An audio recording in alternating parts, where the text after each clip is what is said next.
안녕하세요. 크립토팀입니다.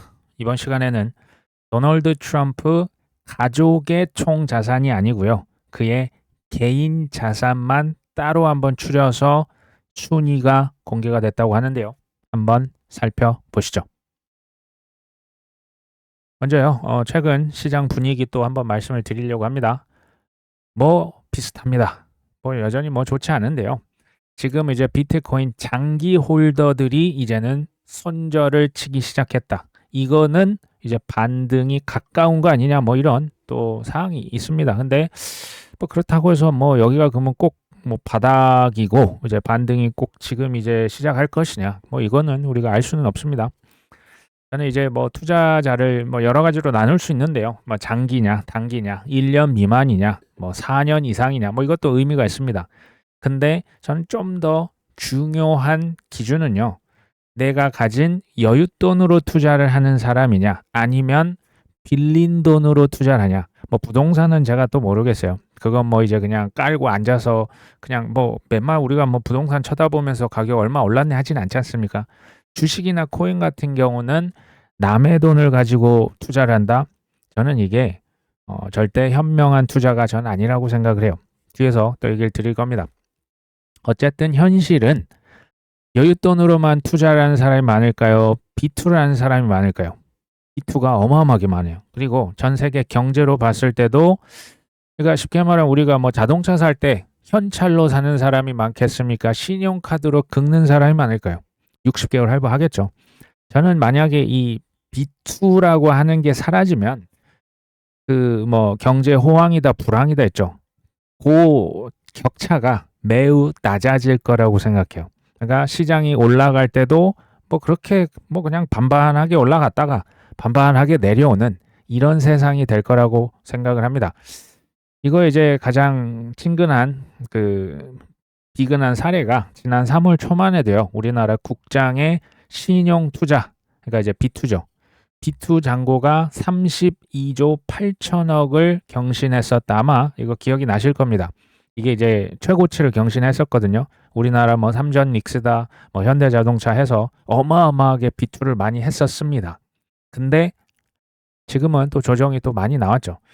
사실 그럴 때 있잖아요. 저런 뉴스, 특히 이제 비투가 많다. 절대 들어가면 안 됩니다. 왜?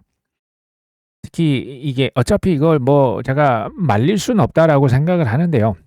빚으로 인해서 투자를 하면요. 가격이 폭주 기관차처럼 하늘로 날아가요. 그러면 그게 나중에 어떻게 될까요? 그러니까 속도는 더 느릴 수 있지만 결국에 제자리를 찾아갑니다. 그러니까 빚은 훨씬 더 시장을 들어 올렸다가 이제 떨어질 때는 어마어마한 충격으로 내리꽂습니다. 그래서 비투가 실은 무서운 거예요. 코인 시장은 비투가 많을까요?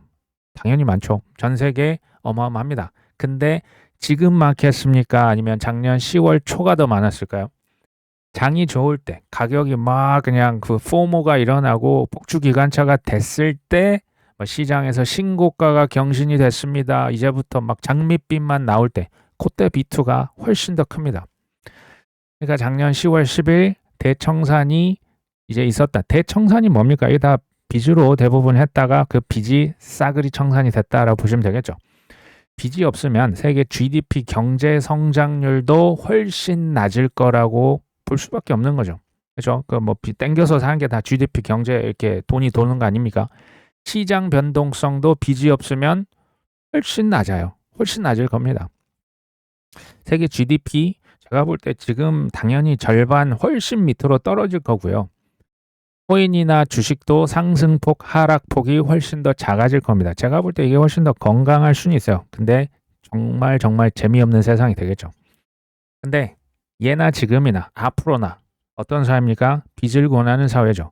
여기서 빚은 인간의 욕망을 의미합니다. 돈을 더 찍어서 경제를 살리고 표를 획득하고 싶지 않다. 이런 정치인이 있습니까? 전 세계적으로 있을까요? 돈을 찍는 정부, 그러니까 필요 이상을 얘기하는 겁니다. 그 다음에 기업도 자기 그냥 사비를 다 들여서 막 공장 짓고 사람 뽑고 하겠죠. 대부분 빚을 냅니다. 개인도 빚으로 투자도 하고요. 빚으로 소비도 합니다. 그러니까 GDP, 경제 성장, 꼭 먹고 알 먹고 이게 좋을 때 얘기하는 거죠. 좋을 때는 뭐 경제도 오르고 뭐 집값도 오르고 주식도 오르고 떨어질 때는 무시무시한 후폭풍이 꼭 이런 경제 체제 하에서는 한 번씩 잊을만 하면 나오는 거죠. 그걸 돈으로 막았다? 그럼 나중에 더 크게 떨어지는 겁니다.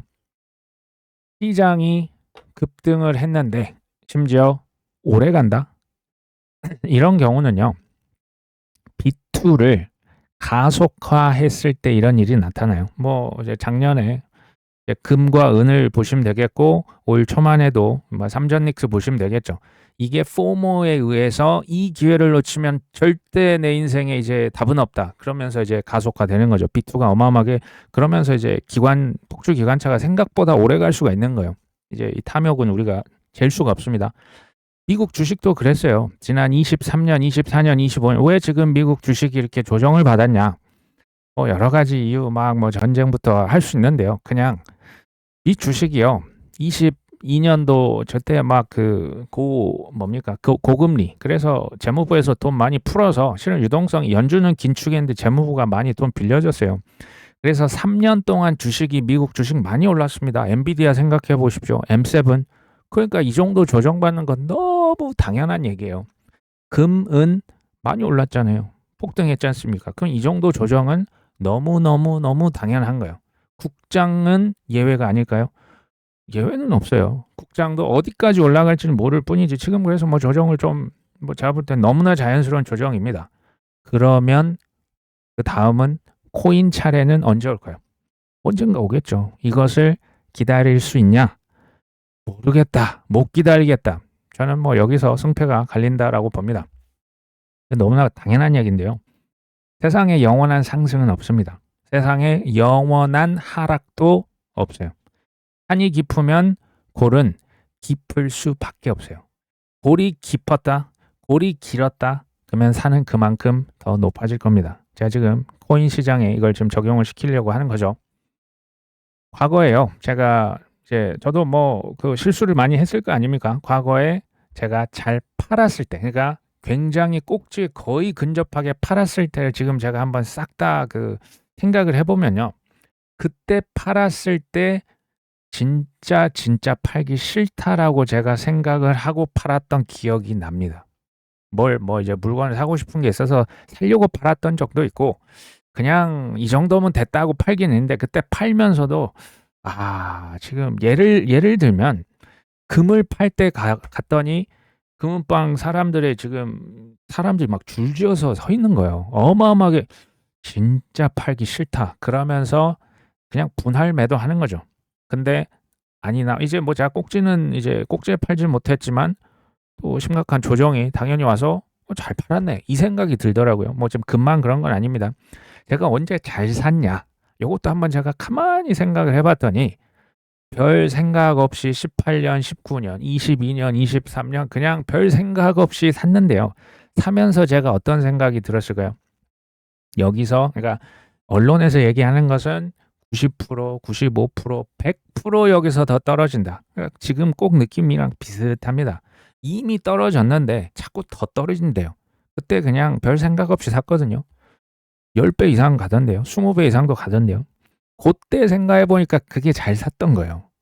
그렇죠? 그래서 지금은 감정을 배제하기 위해서 노력을 합니다. 그래서 그냥 기계적으로 하고 기계적으로 팝니다. 근데 바로 사는 게 아니고 한 2번이나 3번 정도 지표를 보면서 참습니다. 그것도 분할로 사고요. 분할로 팔고 나갑니다. 이거는 제 자신을 믿지 않는다라는 얘기랑 동의합니다. 저도 이것을 쉽게 얘기하지만 어렵게 배웠죠. 아마 지금 구독자분 대부분 비슷하시지 않을까 하는 생각이 듭니다. 제가 이 얘기를 드릴까 말까 하다가 근데 해도 $1 환율이 1,530원이 넘었습니다. 이거는 거의 뭐 재난급이라고 지금 보여집니다. 제가 1,500원 이하까지는 뭐 그렇다 치는데 이거 넘어가면 이거 위기가 맞습니다.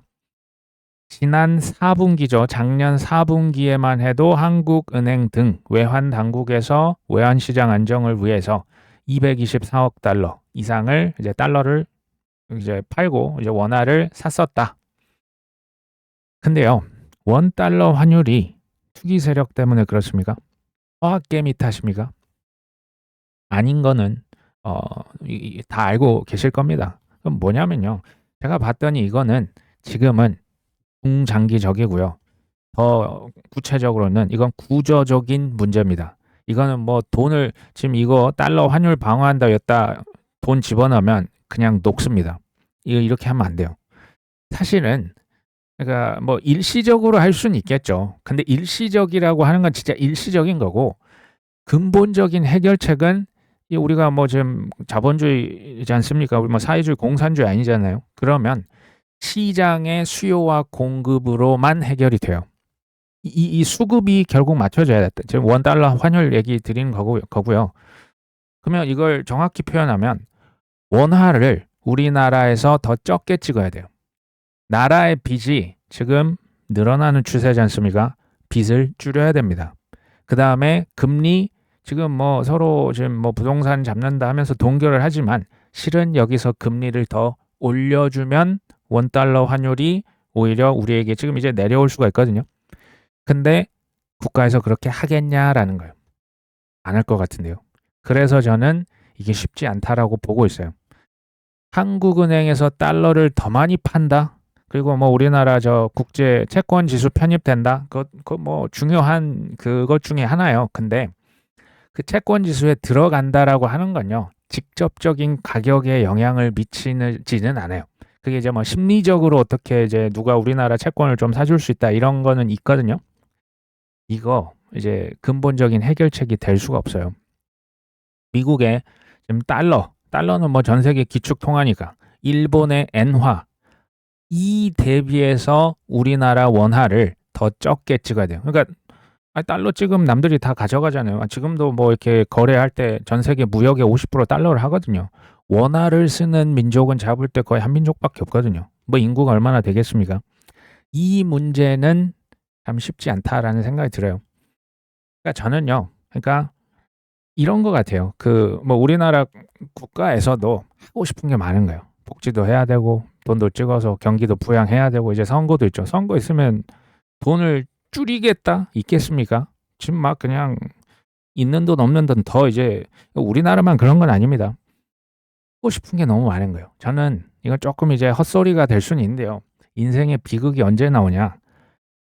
목적 의식이 없을 때 일어날 수 있어요. 내가 왜 살고 있는지, 왜 투자를 하는지, 내가 지금 왜 일을 하는지가 애매해지면요.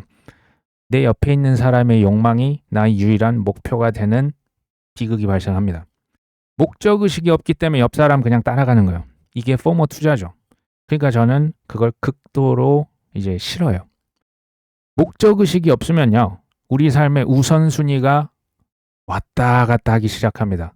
처음에는 가족이지, 행복이지, 건강이지 하다가 그래도 승진해야 되지 않아? 그래도 이번에 한 20억 벌어야 되지 않겠어? 지금 어떻게 찾아온 기회인데 하면서 3마리, 4마리 토끼를 동시에 찾아 나섭니다.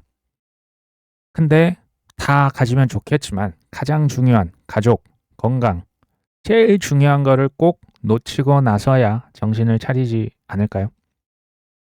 인생에서 제일 중요한 질문은 저는 뭐 목적의식, 뭐 요즘에 제가 뭐 one thing, 뭐 greed, 뭐 이런 책 좀 보고 있습니다. 근데 제일 중요한 건 결국은요, 왜입니다. 왜? 왜 이래? 왜 투자해? 근데 이게 결국에 끝까지 파고 들어가면 왜 살아? 까지 가요. 왜 사십니까? 이 왜라고 하는 게 명확할수록 실은 흔들리지 않은 편안함으로 꾸준히 기다리면서 나갈 수 있어요. 제가 이제 방송을 하는 이유도요. 제가 뭐 뭐 멤버십 뭐 광고 이런 걸 실은 하고 있지 않습니다. 제가 뭐 멤버십이 뭐 광고 받는 게 다 잘못된 게 아닌데요. 왜 안 하냐면요.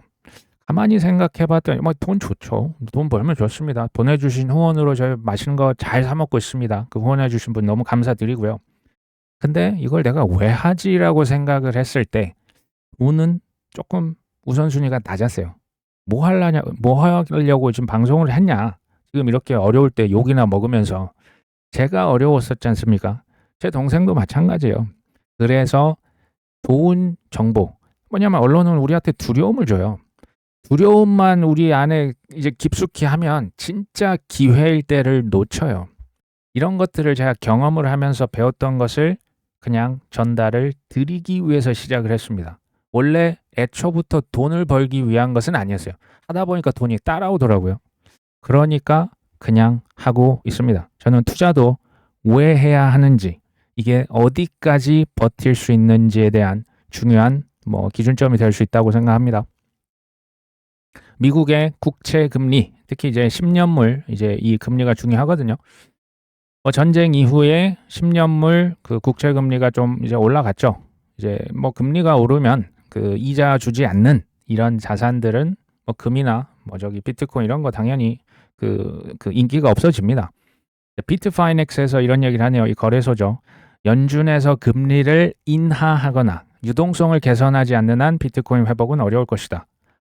이거 너무나 당연한 얘기입니다. 하나마나한 말인데요. 저는 개인적으로 미 연준 지금 이제 4월 달에 그 케빈 워시입니까? 상원이다 하원이다 불려가서 공청회 같은 거 할 거예요. 이제 인준하기 전에 6월 한 17일 정도 이제 FOMC 이때 첫 금리 인하를 하지 않겠냐라고 저는 개인적으로 추정을 합니다. 하반기부터는 본격적으로 유동성이 개선될 것으로 예상을 하고 있습니다. 금리 인하 한다고 바로 가자 그것보다는 지금 시장이 너무 어렵기 때문에 좀 시간이, 얼음도 이제 깨지는데 시간이 걸립니다. 지금은 워밍업 단계라 보여져요. 연준이나 재무부나 그냥 최소한의 물줄기를 이제 시장에 보내고 있습니다. 근데요, 첫 금리 인하 전까지 아마도 금리 인상 같은 소리 하고 있네라고 주요 언론들은 계속해서 우리 마음 가운데 두려움을 심어줄 겁니다. 아마 전 그렇게 예상을 합니다. 제가 예전에 계속 얘기 드렸는데 기억하실지 모르겠어요. 앞으로 5년간 최소 길면 10년이 될 수도 있어요. 퀀텀 컴퓨팅이 비트코인 네트워크를 해킹할 거라는 퍼드가 나온다 안 나온다? 계속 나올 것이다 라고 제가 예측을 한 바가 있습니다. 아마 그렇게 될 겁니다. 최근에 구글이 잊을만 하면 해요. 왜 구글일까요? 구글이 퀀텀 컴퓨팅 연구 엄청 많이 하고 있거든요. 그러면 뭔가 연구 실적 이런 것을 자랑하는데 제일 좋은 게 뭐겠습니까? 비트코인 네트워크 내가 이거 깨버리면 아무래도 주목받지 않겠습니까? 아마 지켜보시면 좋을 것 같아요. 비트코인, 이더리움도 가만히 있진 않거든요. 저는 이 믿음, 어떻게 보면 알의 영역 이런 거 있지 않습니까? 제가 생각을 해봤더니 저도 생각을 해봤어요. 아니 왜 제가 좋은 정보를 주고 좋은 지식을 줬는데 이 사람이 왜 투자를 이렇게 하지? 이런 사람 한두 번 본 게 아니란 말이죠. 생각을 해봤는데 지식은 줄 수 있거든요.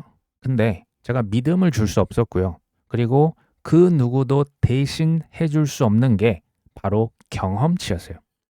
경험의 영역이 이거 내가 줄 수가 없구나. 이건 경험을 통해서만 배우는 게 있거든요. 자식을 아무리 사랑하신다고 해도 잔소리를 하고 공부해라 이렇게 몸으로 보여줄 수도 있겠죠. 자식이 근데 보여주면 그대로 살던가요?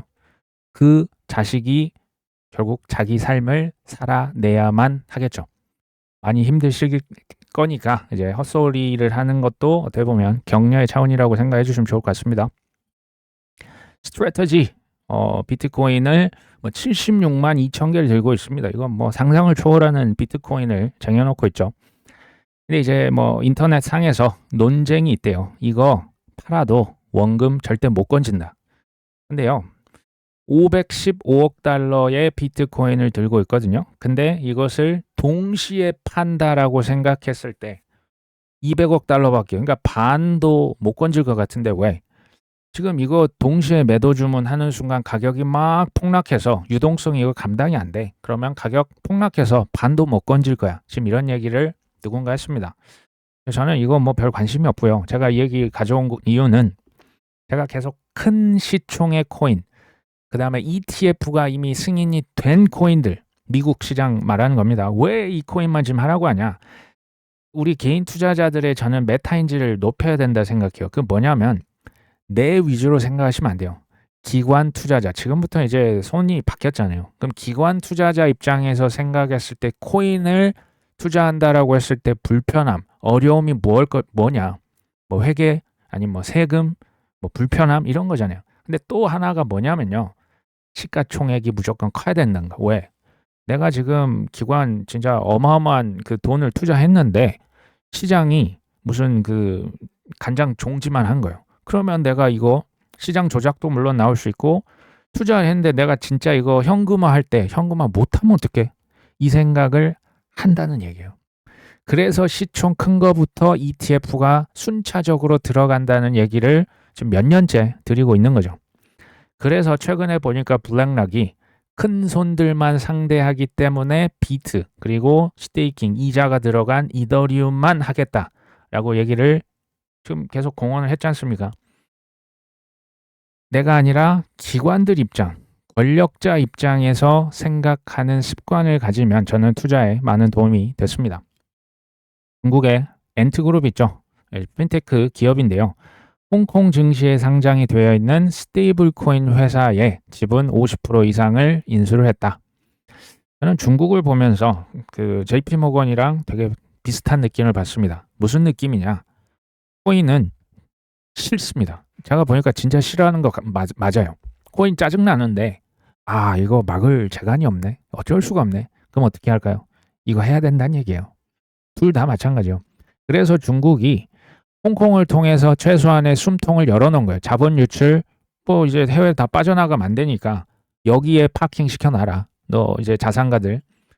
지금 제가 보니까 준비가 중국도 만만치 않아요. 근데 미국 하는 거 보면서 그때그때 대응을 하는 태세라고 저는 생각을 합니다. 리플 프라임이라고 있습니다. 리플에서 이제 히든 로드라고 그 기관 전용 그 브로커리지 어카운트, 그러니까 뭐 주식이다, 채권이다, ETF 이런 거 사는 그 회사를 리플에서 인수를 했어요. 근데 그 인수한 그 회사의 대표가 하이퍼리퀴드와 통합을 통해서 금, 은, 석유 이런 전통 자산의 온체인 무기한 선물 거래를 지원하게 됐다. 굉장히 짧은 기사인데요. 제가 보니까 코인의 앞으로의 10년의 미래가 저는 이 짧은 기사에서 솔직히 다 보여요. 뭐냐? 히든로드는 일단 한번 보실까요? 2018년도에 처음으로 설립이 됐는데요. 시타델 아시죠? 코인베이스 이런 기관들이 그때부터 투자를 해놨던, 어떻게 보면 약간 그 디지털 자산과 전통 자산 둘 다 거래할 수 있는 그냥 거래소 생각하시면 돼요. 1년에 3조 달러를 실제로 뒤에서 처리를 해줍니다. 기관 전용 거래소, 기관 전용 원스톱 뭐 슈퍼 앱 정도 보시면 됩니다. 여기에서 다 하는 거예요. 주식도 사고 외환 거래, 이제 디지털 자산, 채권, ETF 등등등. 심지어 레버리지 끼고 기관들이 빚으로 살 수도 있습니다. 결제부터 청산까지 스테이블 코인 통해서 가능해요. 그럼 얼마나 편할까요? 얼마나 편할까요? 고객이 현재만 지금 리플 프라임 얘기하는 거예요. 300개 이상의 기관들이 있는데 대부분 헤지 펀드들 또는 자산 운용사들이요. 그리고 이들이 누구랑 제휴를 하고 있냐? 바이낸스, 코인베이스, 비트겟, 뭐 이제 굉장히 큰 거래소. 그리고 또 누구요? 하이퍼리퀴드. 하이퍼리퀴드는 이제 중앙화 거래소가 아니고 탈중앙화 거래소하고도 통합을 했고요. 지금 전통 자산, 디지털 자산 구분 없이 여기 오면 다 거래할 수 있어. 담보, 대출, B2 다 가능해. 근데 금, 은, 석유 이런 것도 연중무휴 온체인 무기한 선물 거래를 지원하는 거죠. 이거는 뭐 완전 글로벌 카지노라 보시면 돼요. 연중무휴죠. 쉬지도 않고 수수료 싸고 실시간 정산 어마어마한 전 혁신이 여기서 보이거든요. 인터넷이 처음 나왔을 때 뭐 20년, 30년 전 지금을 상상을 못했듯이 저는 코인은 지금 변화의 속도가 훨씬 빠르거든요. AI랑 합쳐질 겁니다. 지금부터 10년 후 저는 이거 안 쓸 수가 없겠다. 혁신적인 제품과 서비스는 지인이 뭐 사정을 해서 써주는 게 아니고요. 압도적인 혜택을 제공하기 때문에 안 쓸래 안 쓸 수가 없다. 리플 얘기를 하는 겁니다. 영국의 ETP 발행사라고 있는데요. 여기에서 미국 시장에 한마디로 비트코인 인버스 ETF 출시를 신청을 했습니다. 당연히 뭐 이거 아마 될 거라고 봅니다. 이게 지금 미국 시장에서만 될 것이냐? 언젠가 한국에서 비트코인, 이더리움 ETF만 나온 게 아니고요. 인버스, 고버스, 2배, 3배 레버리지 ETF 안 나오겠습니까? 나오겠죠. 2년이 걸릴지 3년이 걸릴지 한 5년 걸릴지는 제가 모르겠어요. 한국에서. 그때도 사람들은 단기 한 방을 노릴까요? 그냥 꾸준히 재미없는 자산을 사놓고 아무것도 안 하는 것을 선호할까요? 한 방 노리겠죠. 인간의 심리가 어디 가겠습니까?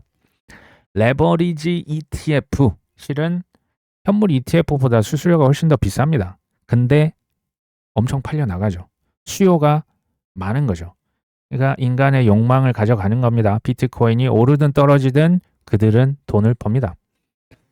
5년 후 제가 봤을 때 비트코인 최소 10억이고요. 이거 비싸지면 이게 사실 부르는 게 값일 수도 있어요. 한 20억 갈 수도 있어요. 그때는 누가 승자가 될까요? 이더리움은 저때 모르겠습니다. 몇 천만 원 가 있을지.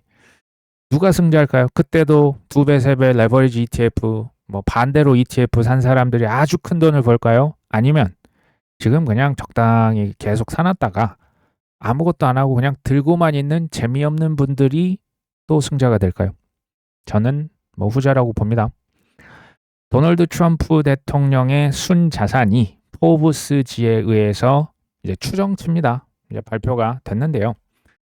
6.5 빌리언인데 하나로 하면 요즘 환율이 워낙 세서 10조 원에 달합니다. 순자산이라고 하는 것은 이제 쉽게 말하면 그 기업으로 치면 기업의 시가총액, 그러니까 현재의 그의 자산의 시장 값어치를 얘기해요. 이게 순자산, 넷워스라고 합니다. 이제 연간 돈을 얼마나 벌었냐, 이거 이제 연간 수입이 되겠죠. 뭐 이제 그 밈코인 판매 수수료, 거래 수수료, 뭐 여러 가지 뭐 각종 이자 수입 이런 거는 이제 현금성 자산으로 가서 별도로 분리가 됩니다. 제가 저번에 뭐 제 동생도 종종 얘기를 드렸던 트럼프 전체 가족의 자산이 있어요. 가족에는 제가 봤더니 아들 3명도 당연히 있고요. 멜라니아 그 여사도 있고 보니까 사위가 억만장자예요. 사위가 억만장자입니다. 그러니까 가족 자산을 싹 다 합쳐봤더니 10 빌리언, 한 15조 정도 된다라고 보여지는데 그 중에서 트럼프가 제일 부자겠죠. 트럼프 대통령의 개인 자산이 6.5 빌리언에서 한 7 빌리언. 한 70%는 트럼프가 이제 가장 자산이 당연히 그 집안에서 가장 많습니다. 트럼프 가족 자산 10 빌리언, 15조 중에서 제일 많이 들고 있었던 것은 부동산이었습니다. 부동산의 비중이 원래 뭐 70%가 넘었다가 최근에 50% 이하로 줄었어요. 반면에 코인, 크립토 자산은 20에서 25%로 급격하게 올라온 바가 있습니다. 이건 작년에 이제 했던 그 결과죠. 그러면 트럼프 가족 자산 말고 개인 자산 1위는 뭘까요? 예상하셨다시피 크립토 및 디지털 자산입니다. 2.5 또는 2.9 빌리언 달러고요. 그 밑은 여전히 부동산이 차지합니다. 부동산 뉴욕에 있는 부동산 뭐 골프장, 리조트 싹 다 합쳤더니 제가 다 합쳐보니까 2.2에서 2.3 빌리언. 그래도 코인이 더 크네요. 그 다음에 이제 트럼프 미디어라고 해서 이게 지금 요즘에 주가가 많이 떨어졌대요. 1.2 빌리언 정도 하고요. 현금성 자산 및 기타 자산, 여기 뭐 헬리콥터도 들어가고 뭐 라이센스비 또는 뭐 명품 시계 이런 거 싹 다 합쳤을 때는 500밀리언 정도 하네요. 8조 7천억이 아니고 현재 환율 때문에 거의 10조 원에 육박을 합니다. 제가 이걸 좀 보기 좋게 도표로 한번 나타내 봤거든요. 1위는 코인 자산이요. 그러니까 뭐 월드 리버티 파이낸셜 그 뭐 또는 뭐 뭡니까 그런 시가총액들 싹 다 긁어 기업들 다 긁어 모았을 때 밈 코인도 시총이 있습니다. 그거 싹 다 합쳤을 때 말하는 거예요. 2위가 부동산, 3위가 뭐 골프나 리조트인데요. 뭐 2위, 3위를 합쳐도 1위에는 살짝 부족합니다. 4위는 트럼프 미디어, 5위는 현금이나 뭐 기타 자산이라고 보시면 되겠습니다. 보니까 한 1조 6천억 정도의 부채는 있는데 여기 이제 부채는 빠져 있습니다. 어찌됐건 하락장, 폭락장에도 코인 자산이 지금 1위거든요. 벌써 1위입니다. 그러면요. 상승을 했고 지금 그러니까 시가총액이 지금 많이 쪼그라들었잖아요. 뭐 밈코인 뭐 그 알트코인 아닙니까? 알트코인 어마어마하게 쪼그라들었거든요. 근데도 코인 자산이 지금 1위예요. 2.5 빌리언이면 이게 한 뭐 3. 거의 4조 원 가까운 돈이지 않습니까? 상승이나 폭등장이 도래했을 때 이 자산이 얼마나 커질까요? 제가 봤을 때 코인과 부동산 간의 격차는 저는 훨씬 더 벌어질 거라고 봅니다. 그 트럼프 대통령만 지금 우리가 지금 얘기를 하는 건 아니죠. 그 뒷단에서 킹메이커들이 있다라고 얘기 드렸죠. 이들이 권력을 지금 잡았지 않습니까? 권력을 잡았는데 가만히 있고 저 민주당에 양보할 것이고 뭐 돈을 많이 안 찍고 뭐 선거에서 져도 상관없고 이럴 거라고 생각을 진짜 하시면 당연히 코인 투자하시면 안 돼요. 안 됩니다. 어떻게 해서든지 클래리티 법 통과시키고 돈은 찍어내고 선거에서 이겨내고 코인판을 그 다음에 금리는 내리고 코인판 주식 키워낼 것이다. 이렇게 믿는 분들만 코인 투자를 하시면 전 좋겠다라는 생각이 듭니다. 하지만 참 기다리는 게 쉽지 않죠. 여기 보니까 그 워런 버핏인데요. 야구 선수가 본인에게 제일 이제 유리한 공이 올 때까지 기다려야 뭐 강타자가 된다. 뭐 이런 얘기를 하더라고요. 그냥 생각 없이 막 휘두르면 뭐 이제 스트라이크 아웃이 되겠죠. 워런 버핏의 위대한 충고. 뭐 우리말로 제가 좀 의역을 했는데요. 감정 매매, 추격 매수는 절대 하지 말아라. 뭐 이런 얘기를 하네요. 당신이 시간이 많다. 시간이 많다. 초우량 기업 발견했다. 훌륭한데 그 기업이 막 그러니까 얼마 전에 삼성전자, SK 하이닉스 생각하시면 될 것 같아요. 막 신고가 막 그냥 고가 계속 갈아치우면 절대 사지 마라. 절대 사지 마라. 초우량 기업이 합리적인 가격이 될 때까지 기다려라. 근데 가격이 많이 하락했다. 합리적이다. 이 정도면 괜찮다. 그러면 많이 사라. 이런 표현을 씁니다. 만약에 초우량 기업은 맞는데요. 그러니까 비트코인을 하겠습니다. 충분히 가격이 하락하지 않았다. 그러면 사지 말고 기다려라. 이런 얘기를 합니다. 우리가 이걸 뭐 모르시는 분은 제가 볼 때 한 분도 없을 거라 봐요. 근데 저는 투자의 성공과 실패는요. 결국 기다림에서 갈립니다. 저는 이걸 세월이 갈수록 뼈저리게 깨달아요. 기다림에서 결국 다 이제 본전이 밑바닥에 있는 게 다 드러나는 거예요. 감정 매매? 그러니까 이런 거겠죠. 저도 그런 적이 있어요. 지금이 아니면 절대 안 돼 해가지고 막 삽니다. 근데 기다렸더니 마이너스 저 이제 지하 뭐 2층, 3층, 5층, 10층, 10층이 끝인 줄 알았더니 기다리면 기다릴수록 지하 78층까지 내려가죠. 기다렸더니 훨씬 더 낮은 가격에 살 수 있었네요. 그런 경우가 많지 않으시던가요? 그러면 누가 기다릴 수 있을까요? 진짜 가치를 아는 소수의 사람들. 가격이 아닙니다. 가격을 뭐 모르는 사람 누가 있습니까? 진짜 가치 있는 사람들. 그리고 저는 투자에서 진짜 중요한 게요. 저는 여유라고 생각해요. 제가 여윳돈이라고 하는 걸 거의 노래를 부르고 있지 않습니까? 그 하나의 예고요. 마음의 심리적으로 내가 지금 여유가 없다. 자는데 막 그냥 심장이 떨리고 나 이제 어떻게 살아갈지 나 지금 고민이 된다. 제가 볼 때 본인의 깜냥을 한참 넘어선 이건 투자가 아니고 투기를 하시는지 한번 전 돌아보실 필요가 있다라고 봐요. 마음의 여유가 없으면요. 될 것도 안 될 수 있습니다. 이거 되게 중요합니다. 그 다음에 누가 기다릴 수 있냐? 경험을 아까 제가 경험치가 중요하다 했잖아요. 경험이요. 고생했고 실패했고 뭐 실패가 뭐가 좋겠습니까? 근데요. 그 실패를 나의 교훈으로 바꾸지 못했다면 저는 그게 더 큰 비극이라 생각해요. 그건 진짜 고생만 한 겁니다.